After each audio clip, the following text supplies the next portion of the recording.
धर्म सब लुप्त भये सदग्रंथ, धम्बिन निजमति कल्पी करी, प्रगट किए बहुपंथ। रामचरित मानस से लिए इस दोहे का भावार्थ है कि कलयुग के पापों ने सब धर्मों को ग्रस्त कर दिया है। आध्यात्मिक ग्रंथ लुप्त हो गए हैं और दम्भियों ने अपनी बुद्धि से कल्पना कर करके बहुत से पंथ प्रकट कर दिए हैं। गोस्वामी तुलसीदास जी श्रीमद् भागवत और रामायण के अनुसार ही रामचरित के उत्तरकांड में काकभू शुंडी का अपनी पूर्व जन्म कथा और कली महिमा का वर्णन करने का उल्लेख करते हैं। कई हजार वर्ष पूर्व भी भागवत में शुकदेव जी ने जिस बारीकी से और विस्तार से कलयुग का वर्णन किया है वो हमारी आंखें खोलने के लिए काफी है। आज सब तरफ उसी वर्णन के अनुसार घटनाएं घट रही हैं और आगे भी जो लिखा है वैसा ही घटेगा ऐसा प्रतीत होता है। तो मित्रों, आइए मिलकर जानते हैं कि हमारे धर्म ग्रंथों में कलयुग का क्या वर्णन मिलता है और ये कब और कैसे समाप्त होगा। नमस्कार और स्वागत है आप सभी का द डिवाइन टेल्स पर एक बार फिर। कलयुग यानी काला युग, कलह कलेश का युग, जिस युग में सभी के मन में असंतोष हो, सभी मानसिक रूप से दुखी हो, वह युग ही कलयुग है। इस युग में धर्म का सिर्फ 1/4 अंश ही रह जाता है। कलयुग का प्रारंभ 3102 ईसा पूर्व में हुआ था। श्रीमद् भागवत पुराण और भविष्य पुराण में कलयुग के अंत का वर्णन मिलता है। कलयुग में भगवान कल्कि का अवतार होगा जो पापियों का संहार कर फिर से सतयुग की स्थापना करेंगे। कब होगा कलयुग का अंत? 3102 ईसा पूर्व 5 ग्रह मंगल, बुध, शुक्र, बृहस्पति और शनि मेष राशि पर 0 डिग्री पर हो गए थे। कलयुग तभी से प्रारंभ हुआ। अभी कलयुग का प्रथम चरण ही चल रहा है। हमारे पुराणों में कलयुग की अवधि और ये समाप्त कैसे होगा इसका व्यापक वर्णन किया हुआ है। कलयुग की अवधि 1200 दिव्य वर्ष बताई गई है। मनुष्य का 1 महीना पितरों के 1 दिन रात के बराबर होता है। वहीं मनुष्यों का 1 वर्ष देवता के 1 दिन रात के बराबर और मनुष्य के 30 वर्ष देवता के सिर्फ 1 महीने के बराबर होते हैं। कलयुग की अवधि 1200 दिव्य वर्ष ही बताई गई है। इस हिसाब से कलयुग का काल 4,32,000 साल लंबा चलेगा। दर्शकों, इसका मतलब है कि कलयुग के अभी 3102 जमा 2016 5118 वर्ष बीत चुके हैं और 4,26,882 वर्ष अभी बाकी हैं। मनुष्य के 8,84,000 वर्ष देवताओं के 2400 दिव्य वर्ष अर्थात एक द्वापर युग के बराबर होते हैं। तो वहीं त्रेता युग 3600 दिव्य वर्ष का होता है जिसमें मनुष्य के 12,96,000 वर्ष आते हैं। कलयुग बाकी सभी युगों से छोटा युग है।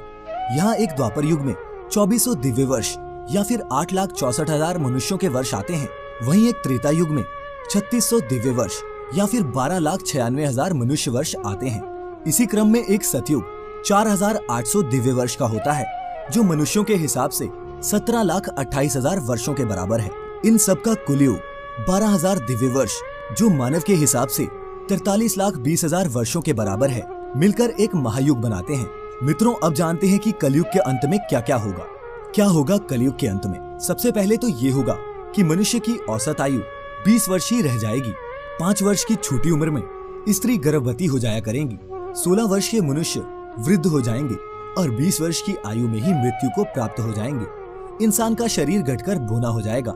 ब्रह्म वैवर्त पुराण में बताया गया है कि कलयुग में एक ऐसा समय भी आएगा जब इंसान की उम्र बहुत कम रह जाएगी, युवावस्था समाप्त हो जाएगी। कली के प्रभाव से प्राणियों के शरीर छोटे छोटे, क्षीण और रोगग्रस्त होने लगेंगे। जिस समय भगवान कल्कि इस धरती पर अवतरित होंगे उस समय मनुष्य की परम आयु केवल 20 या 30 वर्ष रह जाएगी। जिस समय कल्कि अवतार आएंगे चारों वर्णों के लोग शूद्र के समान हो जाएंगे।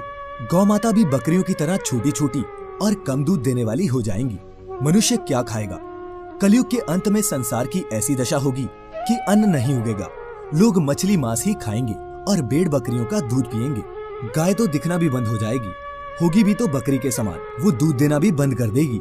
एक समय ऐसा आएगा जब जमीन से अन्न उपजना बंद हो जाएगा, पेड़ों पर फल नहीं लगेंगे और धीरे धीरे ये सारी चीजें धरती से विलुप्त हो जाएंगी।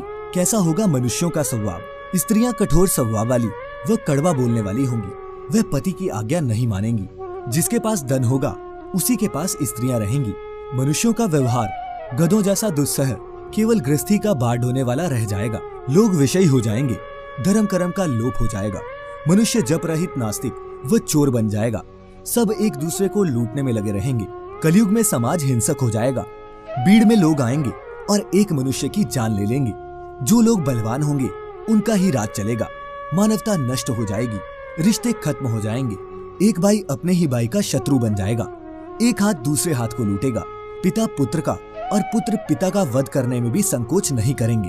अपनी प्रशंसा के लिए लोग बड़ी बड़ी बातें बनाएंगे, किंतु समाज में उनकी निंदा नहीं होगी। इन सब बातों को सुनकर ऐसा लगता है मित्रों, मानो वर्तमान की बात ही लिखी गई हो।